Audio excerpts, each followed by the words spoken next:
एखादी लहान मोठा सुशिक्षित बेरोजगार कॉन्ट्रॅक्टर असेल, तो काम करत असेल तर त्याला सुद्धा माझ्या पक्षाचे तर बिल निघेल.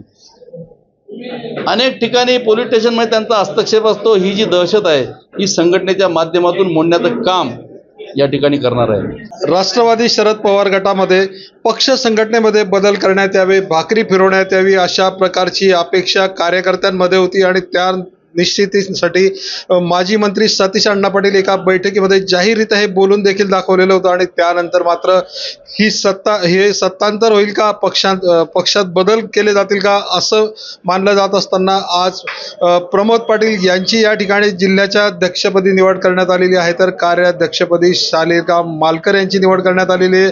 स्वतः आपल्यासोबत प्रमोद पाटील साहेब आहेत. काय सांगाल तुम्ही?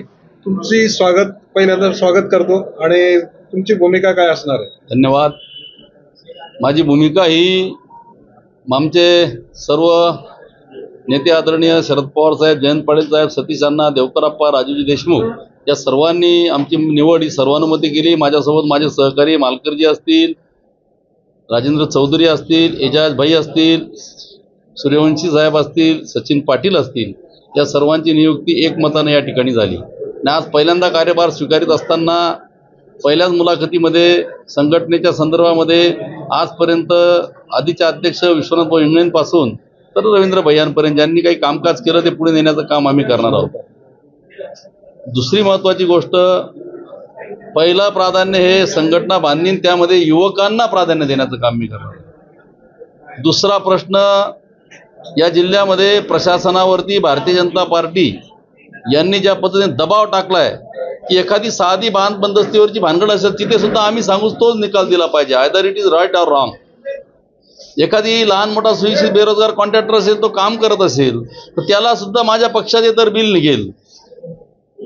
अनेक ठिकाणी पोलीस स्टेशनमध्ये त्यांचा हस्तक्षेप असतो. ही जी दहशत आहे ही संघटनेच्या माध्यमातून मोडण्याचं काम या ठिकाणी करणार आहे. आणि तिसरा महत्त्वाचा प्रश्न जो आहे, अतिशय महत्त्वाचा या जिल्ह्याच्या दृष्टीने, 8 ते 9 तालुक्याच्या दृष्टीने, की नार पार योजना गिरणा खोऱ्यात जोडण्याच्या संदर्भामध्ये महाराष्ट्रातलेच जन्मलेले CR पाटील यांनी बेईमानी केली महाराष्ट्राची आणि संसदेत सांगितलं की ही योजना रद्द करण्यात आली आहे.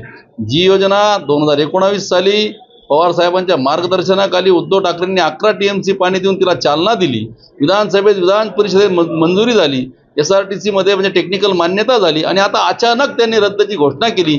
या संबंधाने जनजागृती करून गाव संवाद यात्रा मी 4 गोष्टींवर काढणार आहे. एक, संघटना बांधणी. दुसरं, प्रशासनावरची पकड यांची जी आहे त्याच्या बाबतीत लोकांना त्या ठिकाणी विश्वास द्यायचा, यांना घाबरू नका. आणि सर्वात महत्त्वाचं की ही जी योजना नारपारची 8-9 तालुक्यात तोंडचा पाण्याचा घास हिसकवत आहेत, या बाबतीत जनजागृती करून आंदोलन, आणि जमलास या लोकप्रतिनिधी जो आवाज उठवलेला नाही त्यांच्या विरोधात मिंदे झालेले ते सगळेजण त्या गुजरातवाल्यांचे यांच्या दारापुढे जाऊन आंदोलन करण्याची देखील भूमिका आम्ही प्रसंगी घेऊ. एकीकडे संघटन बांधणे आणि दुसरीकडे जनतेच्या प्रश्नांना वाचा फोडणे, अशी दुहेरी भूमिकेतून आम्ही या ठिकाणी काम करणार आहोत. सध्या जिल्ह्याची जर परिस्थिती बघितली तर महायुतीचं वर्चस्व आपल्याला पाहायला मिळतं. महाविकास आघाडीचे एकच आमदार आहे, निवडणुका तोंडावर आहे विधानसभेच्या, हे मोठं आव्हान असं वाटतंय तुम्हाला? असं आव्हान लोकसभेला देखील महाराष्ट्रामध्ये होतं, परंतु शेवटी जनता सर्वश्रेष्ठ आहे. जनतेने त्यांना डबल डिजिटलमध्ये, सिंगल डिजिटलमध्ये ठेवलं आणि महाविकास आघाडीला या ठिकाणी 31 जागा दिल्या. जळगाव जिल्ह्यामध्ये बचत गटांचा वापर शासकीय यंत्रणेच्या माध्यमातून केला म्हणून या 2 जागा आमच्या गेल्या, हा माझा स्पष्ट आरोप आहे. पुराव्यानेशी सांगू योग्य वेळी. येणाऱ्या काळामध्ये जळगाव जिल्ह्यात, महाराष्ट्रासह जळगाव जिल्ह्यात देखील तुम्हाला बदल झालेला दिसेल, एवढा आत्मविश्वास आहे. लोकांमध्ये प्रचंड असंतोष आहे. हे या ठिकाणी काही योजना आणून लोकांना चिरापत वाटण्याचा प्रयत्न करतायत. लोकांची मानसिकता झाली आहे, जे काही योजना देतील त्या घेऊन घ्या, पण यांना हाकला.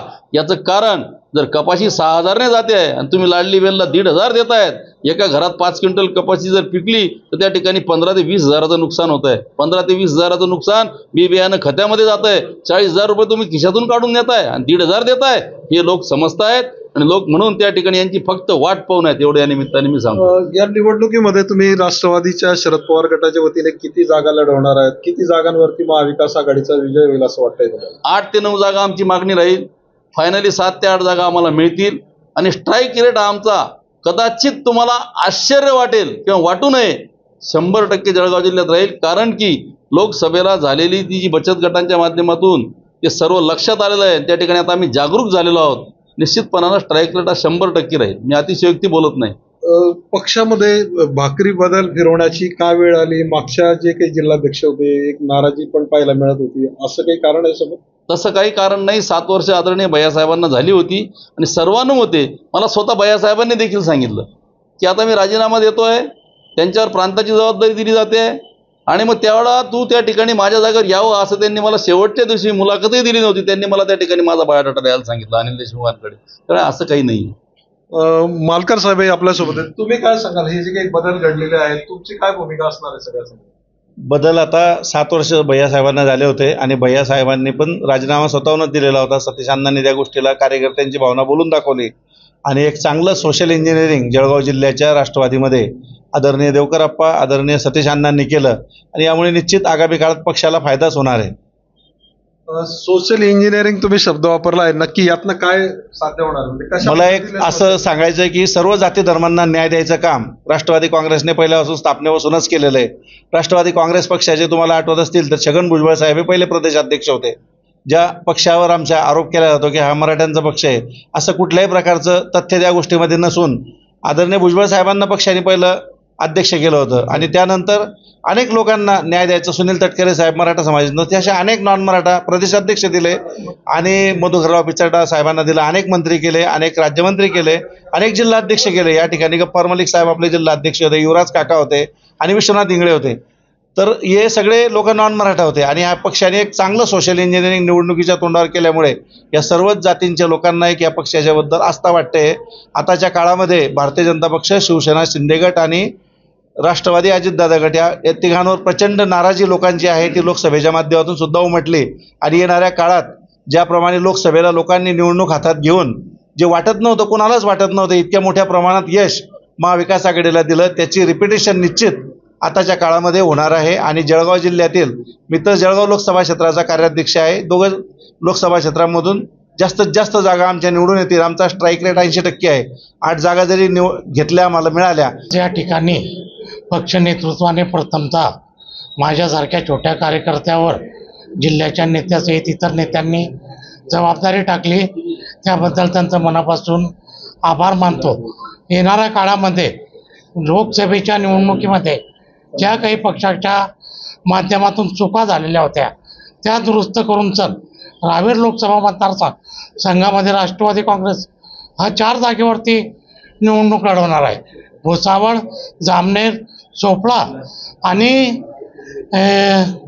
मुक्ताईनगर अशा 4 जागा राष्ट्रवादी काँग्रेस पक्ष लढणार आहे आणि 4च्या 4 जागा कशा पद्धतीने निवडून येतील या दृष्टिकोनातून संपूर्ण जाती जमाती समाजाच्या नागरिकांना सोबत घेऊन त्या ठिकाणी राष्ट्रवादी काँग्रेस पक्ष संघटना मजबूत करणार आहे. तसेच विधानसभेनंतर जिल्हा परिषद असतील, पंचायत समिती असतील, नगरपालिका असतील याच्या देखील निवडणुका त्या ठिकाणी लागणार आहे. त्यामुळे कार्यकर्ता पेटून उठणार आहे. नेत्यांच्या निवडणुका झाल्यानंतर कार्यकर्त्याच्या निवडणुका असल्या कारणामुळे जास्तीत जास्त आमदार निवडून आणण्यासाठी कार्यकर्ता प्रयत्न करणार आहे, कारण त्यांना देखील त्या दृष्टिकोनातून येणाऱ्या निवडणुकीमध्ये फायदा होणार आहे. तर हे होते नवनिर्वाचित पदाधिकारी, त्यांच्याशी आपण बातचीत केलेली आहे. त्यांनी असं म्हटलेलं की महाविकास आघाडीचं, महायुतीचं जे काही आव्हान आहे ते आम्ही पेलणार आहोत आणि सक्षमपणे त्याला लढा देणार आहोत आणि आगामी विधानसभा निवडणुकीमध्ये त्याचा फायदा देखील होईल. 7 ते 8 जागांवरती विजय आमचा नक्की होईल, अशा प्रकारचा विश्वास त्यांनी व्यक्त केलेला आहे. चंद्रशेखर नेवे, एबीपी माझा, जळगाव. एबीपी माझा, उघडा डोळे बघा नीट.